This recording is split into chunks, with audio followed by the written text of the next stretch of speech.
Et si on pouvait construire une imprimante 3D à partir de déchets électroniques?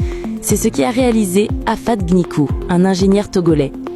Avec des cartes mères usées, des vieux lecteurs CD et beaucoup d'ingéniosité, il a conçu WAFAT, la première imprimante 3D open source fabriquée en Afrique.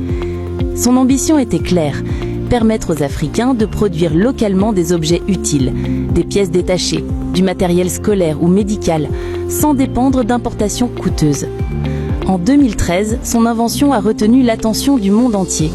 Il a remporté le concours de la NASA, le Space Apps Challenge, avec une vision: créer une imprimante 3D qui pourrait fonctionner même dans l'espace à partir de matériaux recyclés.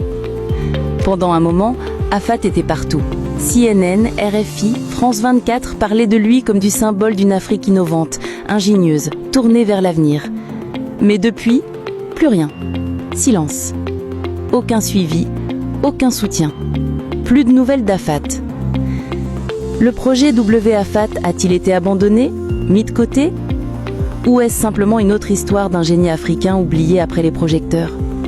Ce n'est pas une exception. L'Afrique regorge de talents, d'inventeurs brillants. Mais sans structure, sans financement, leurs idées ne vont souvent pas plus loin que le prototype. Afat nous a prouvé que c'était possible. À nous, maintenant, de ne pas laisser son idée disparaître. Sur Business & Tech Africa, on remet ces histoires à leur place, au cœur du progrès africain. Des idées concrètes, des résultats en Afrique.